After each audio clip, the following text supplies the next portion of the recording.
SIR এর form fill up ইতিমধ্যেই শেষ হয়ে গিয়েছে। আর সেই ফর্ম ফিল আপ ইস্যুতে এবার তৃণমূল সুপ্রিমো তথা রাজ্যের মুখ্যমন্ত্রী মমতা ব্যানার্জিকে নিশানা রাজ্যের বিজেপির এক নেতা। সাংবাদিকদের প্রশ্নের উত্তরে মমতাকে কটাক্ষ করেন তিনি। আর এখানে রাজ্য বিজেপির সভাপতি শ্রমিক ভট্টাচার্যের কথা বলা হচ্ছে। শ্রমিক ভট্টাচার্যকে সংবাদ মাধ্যমের তরফে বলা হয়, মমতা ব্যানার্জি এসআইআর এর ফর্ম ফিল আপ করলেন, যিনি এসআইআর এর সব থেকে বড় বিরোধী ছিলেন। সংবাদ মাধ্যমের কাছে এই কথা শুনে প্রতিক্রিয়া দিতে গিয়ে শ্রমিক বলেন, উনি সবকিছুই করেন, আবার কিছুই করেন না। উনি কোভিডের সময় ভ্যাকসিনকে কটাক্ষ করেছিলেন, কিন্তু নিজে প্রথমেই ভ্যাকসিন নিয়েছিলেন। একই সঙ্গে নদিয়ার কৃষ্ণনগরের সভায় উপস্থিত মহিলাদের উদ্দেশ্যে মমতা যে বার্তা দিয়েছেন সেই বিষয়েও কটাক্ষ করতে ছাড়েননি রাজ্য বিজেপির সভাপতি। কি বলেছেন শ্রমিক ভট্টাচার্য, শোনাবো আপনাদের। Mamata Bandyopadhyay enumeration form fill up করলেন, যিনি এসআইআর এর সব থেকে বড় বাধা দিচ্ছেন। এতদিন পর্যন্ত বলেছেন আমি করব না, আমি করব না, তারপরেও করলেন এই উনি সব কিছুই করেন, আবার কিছুই করেন না। উনি কোভিডের সময় ভ্যাকসিনকে কটাক্ষ করেছিলেন, কিন্তু নিজে প্রথমেই ভ্যাকসিন নিয়েছিলেন। এগুলো সবাই মানুষ জানে। তবে এসআইআর একটা সাংবিধানিক প্রক্রিয়া, ভোট শুদ্ধিকরণের কাজ চলছে। সারা দেশের মানুষ এতে অংশগ্রহণ করেছে, সমস্ত রাজনৈতিক দল সহযোগিতা করছে। বিরোধিতা তো থাকে, রাজনৈতিক দলে একে অন্যের বিরুদ্ধে আক্রমণ তো করবেই, কিন্তু যেখানে national interest, national security compromise হয়ে যাচ্ছে, র্যাডিক্যালাইজেশনকে বাধা দেওয়ার প্রশ্ন আসছে, আমাদের গোটা পশ্চিমবঙ্গের সীমানাটা ধীরে ধীরে একটা বদলের দিকে যাচ্ছে। তো সেক্ষেত্রে মুখ্যমন্ত্রীর কাছ থেকে যেটা প্রত্যাশা করার ছিল, সেটা হয়তো মানুষকে তিনি পূর্ণ করতে পারেন, যার জন্য মানুষও সিদ্ধান্ত নিয়ে ফেলেছে, আর নয়। কালকে মুখ্যমন্ত্রী বক্তব্য রাখার পর দেখা গেল যে মহিলাদের বিক্ষোভ স্পেশাল অবজারভারকে ঘিরে সাউথ চব্বিশ পরগনা শ্রী মুরুগান যিনি রোল অবজারভার ছিলেন, ফলতায় গিয়ে মহিলাদের বিক্ষোভের মুখে পড়েছেন। আর মঞ্চে মুখ্যমন্ত্রী বলছেন যে নাম বাদ দিলে রান্নার যে সরঞ্জাম মা বোনেরা রেডি রাখবেন, সামনে আপনারা থাকবেন, পিছনে পুলিশরা, সামনের সারিতে মহিলারা থাকবেন। উনি স্বাধীনতা সংগ্রামী মনে করছেন নিজেকে। মুজিবুর রহমান ও দেশে ডাক দিয়েছিল, সেই বক্তৃতার নকল এখানে শোনা যাচ্ছে। যাই হোক, উনি চেষ্টা করে দেখুন। বিজেপি তো আর এই শুদ্ধিকরণ প্রক্রিয়ায় মানে এসআইআর নেই, আমরা সহযোগিতা করছি। উনি যদি সংবিধানকে চ্যালেঞ্জ করেন, তাহলে সংবিধানের কাস্টোডিয়ানরা কতক্ষণ পর্যন্ত সেটাকে সহ্য করবেন সেটাই দেখায়। উল্লেখ্য, যতক্ষণ না বাংলার প্রতিটি মানুষ ফর্ম পূরণ করছেন, ততক্ষণ তিনি নিজে ফর্ম ফিল আপ করবেন না বলে কার্যত আগেই ঘোষণা করেছিলেন মুখ্যমন্ত্রী। সম্প্রতি নদিয়া কৃষ্ণনগরের সভাতেও একই কথা শোনা গেল তার গলায়।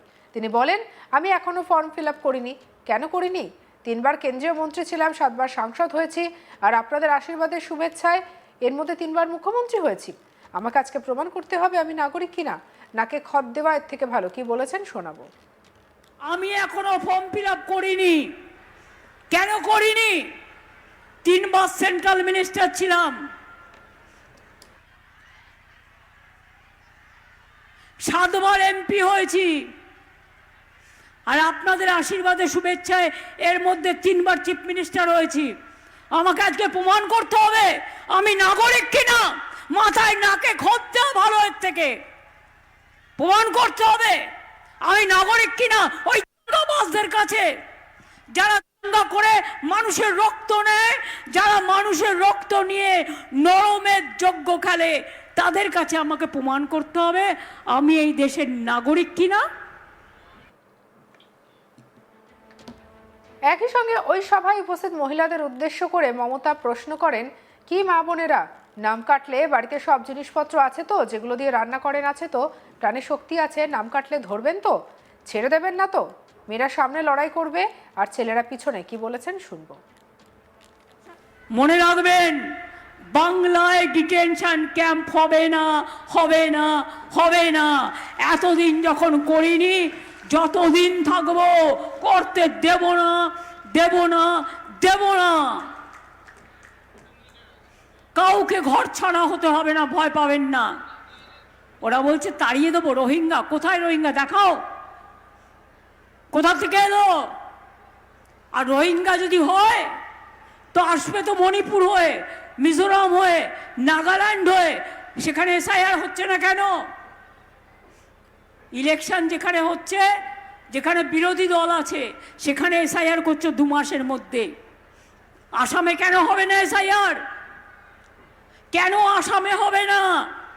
বিজেপির রাজ্য বলে আর এসআইআর এর নাম করে মা বোনদের অধিকার কাড়বে।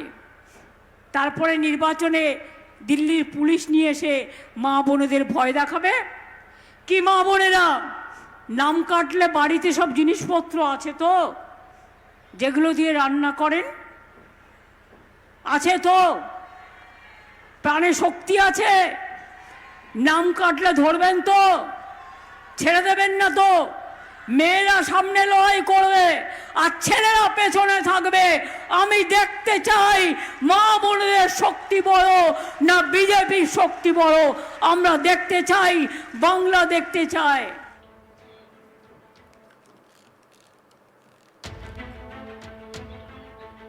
আর এদিকে একেবারে চাচা ছোলা ভাষায় কটাক্ষ করেছেন শ্রমিক ভট্টাচার্য। কি বলেছেন শুনবো।